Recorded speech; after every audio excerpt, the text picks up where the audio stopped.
मुल्क है पाकिस्तान, आज़ाद मुल्क है हिंदुस्तान, तो आपस में करें। अगर ये मुनासिब समझते हैं दो लोगों के लिए कोई मुआहदा करना है करें, लेकिन 370 को इसमें घसीटना, मरकज़ी सरकार ने गलती की, इसको हटाया कि हट नहीं सकता है, क्योंकि यही बुनियाद है हमारे इलाक़ की। महाराजा हरी सिंह के दस्तावेज़ इलाक़ में उसको जो आईनी शक्ल दी गई वो यही 370 है। ये इनके हटाने से हटेगा नहीं, ये हकीकत है, ये इसके बगैर इलाक़ ख़त्म है।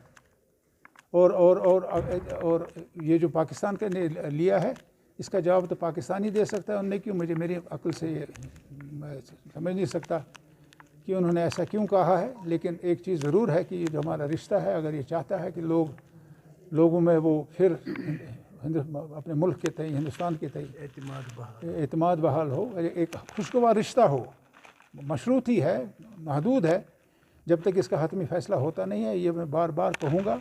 अक़वाम मुत्तहिदा के सेक्रेटरी जनरल ने कहा 17 करारदादें हैं, वो ज़िंदा हैं। उसने ख़ुद कहा कि सिमला एग्रीमेंट है आपके सामने, लाहौर एग्रीमेंट है, 2 एग्रीमेंट से उनको देख के आगे चलिए। लेकिन ये बदकिस्मती से क्योंकि चीज़ हाथ में आ गई है, जिस वक्त 47 में मान लीजिए 2 लड़ रहे थे जम्मू कश्मीर के बारे में, आधे ने एक हिस्सा खींच लिया तो उसने तीसरा हिस्सा खींच लिया। यहाँ के लोगों की जो बुनियादी फ़रीक है, यहाँ का अवाम, उसने अभी फ़ैसला नहीं किया है। यहाँ यह इंतज़ामी जो निज़ाम कायम किया गया है उसको तहस नहस करना चाहते हैं।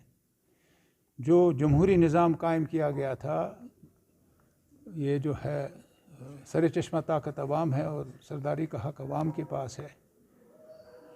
बुनियादी उसूल है जमहूरियत का, rule of the people, by the people, for the people, वो मुनक़ता है, वो मफलूज होकर रह गया है।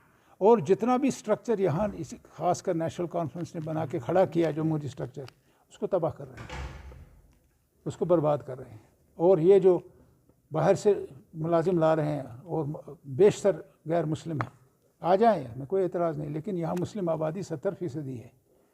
यहाँ उस आबादी को बिल्कुल नज़रअंदाज करना इन आले अहदों पे बिठाने के लिए ये फ़िरका परस्ती जहनीत है और मिरका परस्ती जहनीत का अरूज पे है।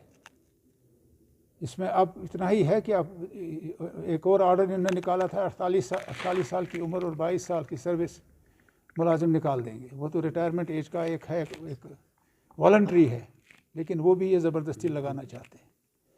गर्ज जो भी यहाँ निज़ाम है, जमहूरी निज़ाम है, ताना बाना है, वो इसको तबाह और बर्बाद करना चाहते हैं। और फिर ये सिर्फ रखना चाहते हैं जो दिल्ली से जो हुक्मनामा आए वो ऊपर से ही आए, लागू हो जाए, अल्लाह खैर सल्ला। यहाँ के लोगों को एक तो जमहूरी निज़ाम में जो कानून साजिया है वो तो मुनक़ता है। अब जो निज़ाम अफसरों का है उसको भी इतना बिगाड़ दो कि यहाँ के लोगों का जो रहने वाले हैं, जो हक़ रखते हैं, उनकी सुनवाई कहीं नहीं हो, वो किसी के लायक ना हो।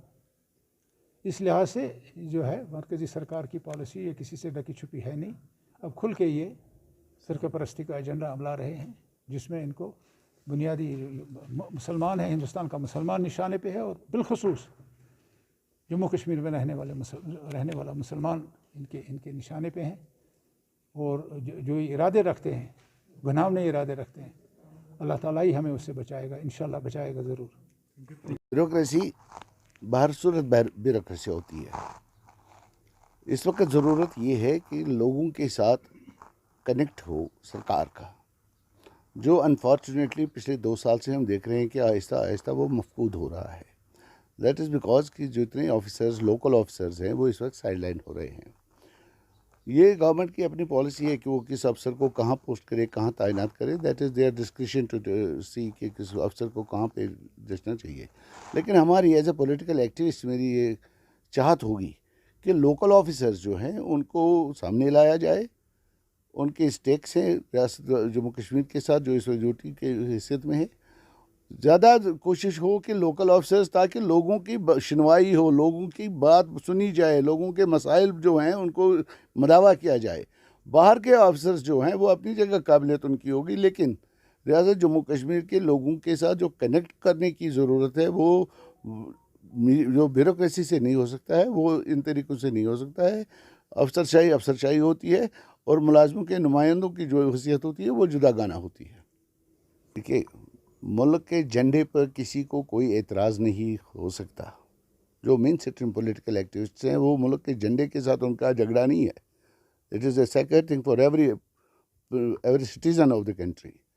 لیکن کچھ اس طریقے سے جھنڈے کا استعمال کرنا کہ اس کو دل آزاری کا طریقہ بنا دینا, that is not equally good. جھنڈے کی توقیر اپنی جگہ, لیکن جھنڈا اس لیے ہو کہ جھنڈے کی عزت ہو. جھنڈے کو اس طریقے سے اگر سیاست استعمال کیا جاتا ہے کہ جس سے لوگوں کی دل آزاری ہو یا لوگوں کو لگے کہ ہمارے دل آزاری کرنے کی کوشش کی جا رہی ہے, actually that is not good. But at the same time we all respect جو نیشنل ہمارا فلیگ ہے, that is there, that should be there. جہاں پہ اس کی ضرورت ہے, ہمارا سول سیکریٹریٹ ہے, اس پہ ہمیشہ نیشنل جھنڈا لہراتا رہا ہے, اس میں کوئی قباحت نہیں ہے. بدقسمتی کی بات ہے کہ میرے ایک عزیز نے کل لوکل چینل پہ ایسی بات کری تھی جس کا کنفیوژن ایک پیدا ہو گیا ہے. میں نے جو فیصلہ لیا ہے وہ کانشیس ڈیسیجن میرا رہا ہے کہ میں پیپلز ڈیموکریٹک پارٹی سے الگ ہوا ہوں اور ریکنسیڈریشن کی کوئی گنجائش نہیں ہے. And I am not that type of a person کہ اپنے فیصلوں پہ دوبارہ شیکی رہوں. I have taken a decision. میں پی سی میں وارد ہوا ہوں, پی سی کے ساتھ سجاد غنی لون کے ساتھ شامل ہوا ہوں, and by conviction I will work with ہم. میں اس کے ساتھ کھڑا رہوں گا پورے اعتماد کے ساتھ. اور جو بھی دوست, میری بدقسمتی یہ ہے کہ کچھ لوگ ایسی افواہیں خبروں کے طور پہ نشر کرتے ہیں. I have all regard for the media, but at the same time I request all media people to behave responsibly. ایک عزت دار آدمی کے ساتھ اس طریقے سے انکنفرمڈ رپورٹ کو سامنے لانا میرے ساتھ زیادتی کے برابر ہے. آئی ریگریٹ. اور مجھے امید ہے کہ آپ دوست میری اس بات کو پہنچا دیں گے کہ میں نے سوچ سمجھ کے پیپلز ڈیموکریٹک پارٹی سے اپنا رشتہ توڑا ہے for all times to come. Thank you.